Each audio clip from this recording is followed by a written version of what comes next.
I ran my first marathon 2 weeks ago and it's been a really challenging but incredibly rewarding experience. The race had it all. Me being nervous before the start, the buzzing atmosphere at the starting corridor, me leaving the racing course to poop in a restaurant, physical and mental struggles, and even my tears at the finish. And I completely documented everything in the video right here, which I will link to. But today I won't 100% transparently break down all the mistakes I personally made and mistakes from other beginner runners too, both in training or during the race day as well. So you can definitely choose if you want to watch mistakes and lessons coming from training preparation or from the race day. Also, my point isn't to scare you out with the list of mistakes, but rather try to help you focus on the right things and help you avoid some of the mistakes which I needed to learn the hard way by actually making them, or some of them coming from experience of other runners too. Because most of the things which I'm going to mention have pretty easy or fast solutions, so I genuinely believe this video will help you to finish well your first marathon or any other race.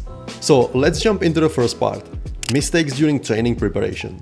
First mistake I'm going to mention is prioritizing running gear over nutrition. And this is 100% me at the start of this first marathon prep, because I focus mostly on shoes, watches or my clothes. And it is important, but I would argue that far more important is the nutrition game, which I'm going to dive deeper later on too. Because the overall benefit it can have to your performance, how you feel and how you regenerate is crucial. And not just during the training or during the race, but in general. The second mistake was truly a game changer for me, and it is nose breathing. Meaning breathing in with your nose and breathing out or exhaling with your mouth. I used to breathe only with my mouth, but I saw other experienced runners talk about this, so I learned more about it, experiment, and now I would not want to go back to mouth breathing ever. Because in short, it helps me to keep my breathing rhythm and it's just more effective to my body, which eventually can lead to lower heart rate as well. The third very often mistake is not following the exact training plan.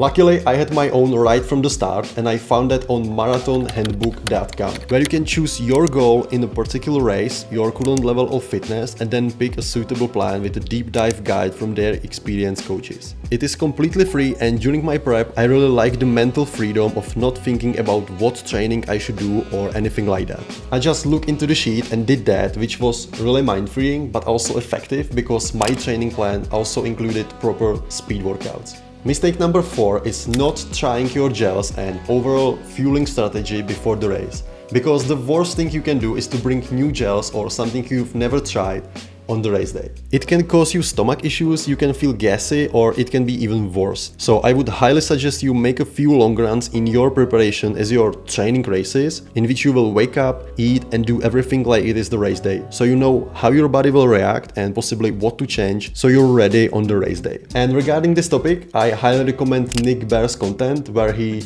talks in depth about this topic like nutrition, fueling yourself and everything, because he built and runs his own company in this space.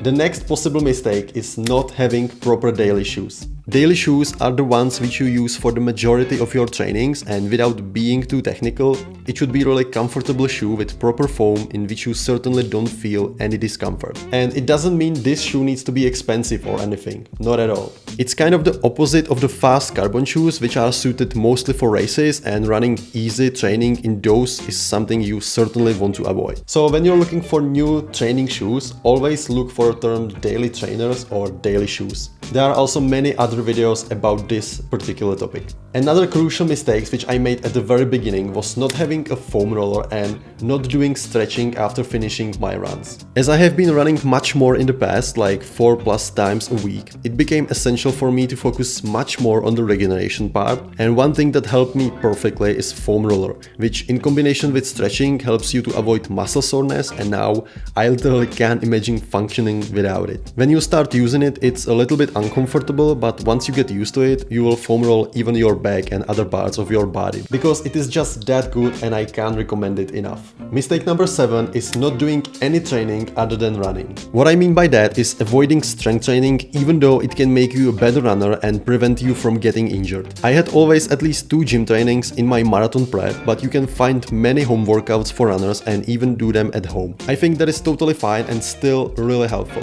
So I would highly suggest you include strength training in your running preparation, because it's also really nice to switch to something else from running. Next, I personally see as a mistake that I didn't have running body through my marathon preparation. I mean, not technical as a mistake, but it would be so much more encouraging, helpful and enjoyable to have someone on a similar journey with whom I could run, have a chat or just share the same experience. I also think it can be super helpful for beginners to help them stay on track and have the accountability with someone else too. And the fact you can enjoy racing day together is really nice. Speaking of racing day, let's jump into the mistakes which I unfortunately made during the race day, or I've seen other runners making them. The first mistake that comes to my mind is experimenting with nutrition, clothes or anything else on the race day. Because if there is one single thing I want you to take away from this video, then it's the fact that racing day is the worst possible moment to trying something new. As I mentioned in the training part, you ideally want to have everything tried out from the training long runs, especially the nutrition. But for example, even me taking the official race t-shirt instead of my usual one is something I should avoid, because easily I could have been chafing or have wrecked nipples from it. So basically, you want to show up on the race day with everything you know, whether in yourself, meaning nutrition, or at yourself, meaning clothes and all the gear. Another crucial mistake and lesson I needed to learn the hard way was not using the anti-chafing gel. If you're not familiar with this, chafing is when you damage your skin, for example in the armpit or anywhere else on your body, which can bring pain and discomfort during and especially after you finish your run. So I highly suggest use any anti-chafing gels on the market to protect yourself, because for me it is absolutely essential part of my gear. The third mistake on my first marathon racing day was eating too much before the race. Because before the race I was a bit scared that I would run out of energy, even though I had all the gels and water with sodium ready. So I had eggs with oatmeals early in the morning and then a little bit of overnight oatmeals like 90 minutes before the race. And that was the mistake, because it ended up with me looking for a toilet already on like 15k mark in the race. And I eventually needed to leave the racing course and visit a restaurant. Now it is funny story and memory, but at that moment it was really crazy and intimidating what will happen next. And if you're interested more in my whole story from my first marathon, here's the link to the video. Anyway, this issue again comes down to the fact that you should have your fueling strategy and everything tried out from your training, from your preparation, and not experimenting on the racing day.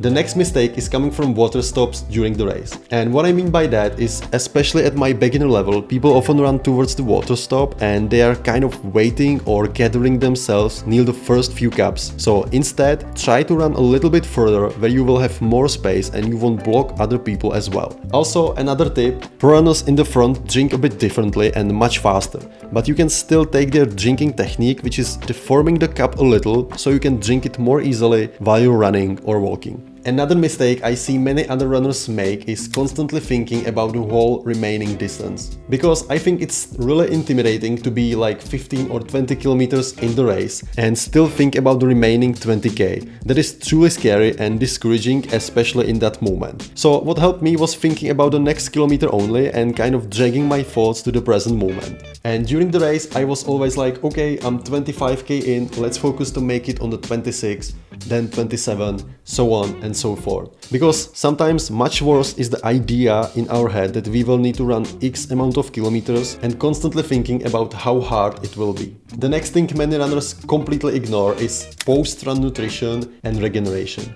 Fortunately, it wasn't my own mistake, so I would encourage you to also think and prepare what you will drink and eat after you finish your race. Because you're gonna burn a lot of calories even during a half marathon. So make sure you will help yourself to feel much better by being ready on this part too.